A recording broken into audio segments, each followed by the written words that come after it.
तो स्टूडेंट्स चलिए इसी नॉट फॉर प्रॉफिट ऑर्गेनाइजेशन की फाइनेंशियल स्टेटमेंट्स का नेक्स्ट टॉपिक हम स्टार्ट करते हैं। हमने डिस्कस किया था कि जो अकाउंट्स है फाइनेंशियल स्टेटमेंट्स है उसमें क्या क्या आता है, receipt and payment account, income and expenditure account and balance sheet. तो आज हम डिस्कस करने वाले हैं रिसिप्ट एंड पेमेंट अकाउंट के बारे में। रिसिप्ट एंड पेमेंट अकाउंट होता क्या है, कैसे बनाते हैं, कौन कौन सी आइटम इसमें लिखी जाती है, तो इसको हम डिटेल में डिस्कस करेंगे।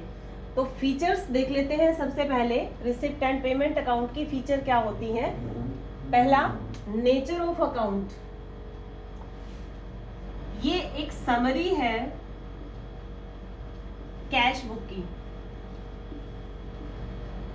ठीक है। जो हम कैश बुक बनाते हैं ये क्या है, उसकी एक समरी है। तो इसका ये भी इसका जो टाइप ऑफ अकाउंट है वो कौन सा हो जाएगा, real account.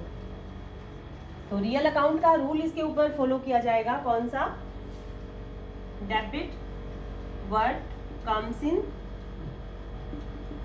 Credit what goes out. तो रियल अकाउंट का रूल इसके ऊपर अप्लाई किया जाएगा। Debit what comes in, credit what goes out.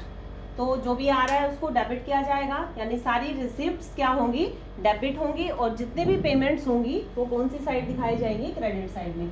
Second point आ जाता है, it starts with the opening balance of cash in hand and cash at bank. ये कैसे किया जाएगा, देखिए इसका परफॉर्मा मैं आपको थोड़ा सा बताना चाहूंगी।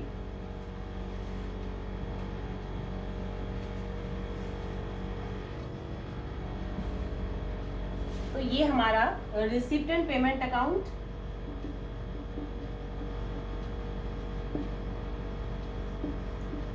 डेबिट साइड, ये हमारी क्रेडिट साइड, परफॉर्मा हमारा। डेबिट साइड में अभी बताया आपको क्या आ जाएगी, रिसिप्ट्स आ जाएंगी सभी, रिसिप्ट, अमाउंट, पेमेंट्स और अमाउंट। रिसिप्ट, अमाउंट, पेमेंट और अमाउंट। तो डेबिट साइड में हमारी सारी रिसिप्ट आ जाती है और क्रेडिट साइड में हमारी सारी पेमेंट आ जाती है। तो ये फर्स्ट पॉइंट था कि नेचर ऑफ अकाउंट क्या है, रियल अकाउंट है ये। जो भी आ रहा है डेबिट होगा, जो भी जा रहा है क्या हो जाएगा, क्रेडिट हो जाएगा। It starts with the opening balance of cash in hand and cash at bank. जो इसकी स्टार्टिंग होगी वो क्या होगी, टू बैलेंस BD, कैश और बैंक। जो भी अमाउंट होगा वो हम यहाँ दिखा देंगे। तो सेकंड पॉइंट का ये मतलब है कि ये क्या है, इसकी शुरुआत हमें कहाँ से करनी है, कैश और बैंक का जो ओपनिंग बैलेंस होगा उसको हमने डेबिट साइड में दिखाना है। थर्ड पॉइंट आ जाता है, nature of items recorded on the debit side. Debit side में कौन कौन से आइटम को दिखाया जाएगा, ठीक है। तो देखिए सबसे पहले तो कैपिटल और रेवेन्यू, दोनों तरह की नेचर की आइटम्स को इसमें दिखाया जाता है, चाहे वो कैपिटल नेचर की हो चाहे वो रेवेन्यू नेचर की हो, ठीक है। रेवेन्यू नेचर में जैसे आप, ये भी एग्जांपल आएगा और डिटेल में तो हम और डिस्कस करेंगे। तो फिलहाल आप ये देखें कि कैपिटल और रेवेन्यू दोनों आती हैं। करंट ईयर की आइटम हो, करंट ईयर की रिसिप्ट हो, प्रीवियस ईयर की हो, ठीक है, या नेक्स्ट ईयर की हो, तीनों तरह की रिसिप्ट इसके अंदर आती है। तो मेन क्या बताया आपको कि करंट ईयर की, प्रीवियस ईयर की, नेक्स्ट ईयर की कोई भी रिसिप्ट हो वो इसके अंदर आती है। यहाँ पर आपको ये कॉन्सेप्ट नहीं देखना कि करंट ईयर का ही लेना है। जैसे प्रॉफिट एंड लॉस अकाउंट बनाया जाता है तो उसमें हम क्या कोशिश करते हैं कि जो एक्सपेंसेस हैं और जो इनकम है वो हमारी कौन सी हो, करंट ईयर की ही हो। बट यहाँ पर आपकी करंट ईयर की ना होकर करंट ईयर की, प्रीवियस ईयर की, नेक्स्ट, तीनों हम लेते हैं, कैपिटल नेचर हो या रेवेन्यू नेचर हो। और फर्दर इसके बारे में डिस्कस किया जाएगा कि कैसे होता है। फिलहाल आप एक थोड़ा सा आइडिया आपको हो जाए तो परफॉर्मेंस के लिए आपको समझाया गया है। इसके बाद है nature of items recorded on the credit side. Same इस साइड भी, तो इस साइड भी क्या होगा, चाहे कैपिटल नेचर की पेमेंट हो चाहे रेवेन्यू नेचर की हो, दोनों आ जाती है यहाँ पर। करंट ईयर की पेमेंट हो प्रीवियस ईयर की पेमेंट हो या नेक्स्ट ईयर की पेमेंट हो, तीनों आ जाती है इसके अंदर। ठीक है, तो दोनों साइड में सेम पॉइंट्स हैं। यहाँ रिसिप्ट की बात हो रही है और इस साइड हम क्या देख रहे हैं, पेमेंट। नेक्स्ट पॉइंट है closing balance of this account shows closing balance of cash in hand and cash at bank.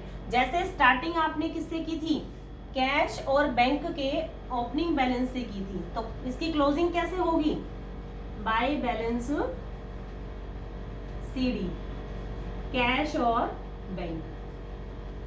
इसकी क्लोजिंग कैसे हो जाएगी, कैश और बैंक के क्लोजिंग बैलेंस से। ओपनिंग किससे की थी हमने, कैश और बैंक के ओपनिंग बैलेंस से, और इसकी क्लोजिंग कैसे होगी, कैश और बैंक के क्लोजिंग बैलेंस से। तो ये हमारा इसका फॉर्मेट है जो आपको इस तरीके से देखना है। इसमें 2 पॉइंट और हैं। Non cash items are not recorded in this account.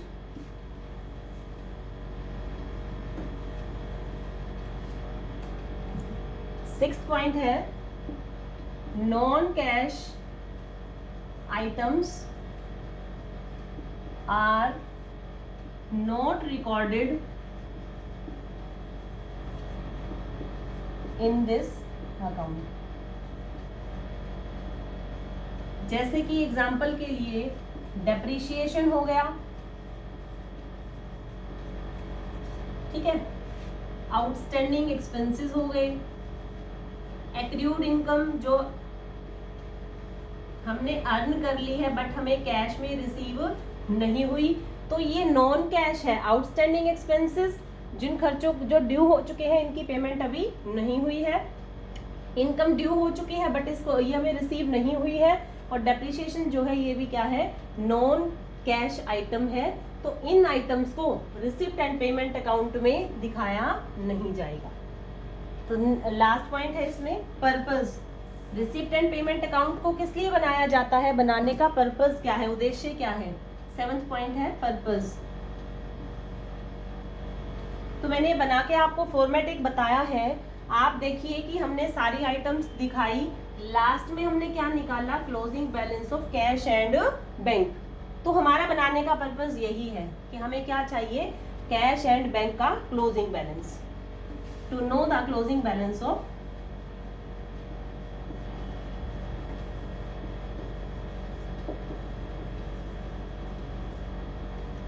Cash and bank.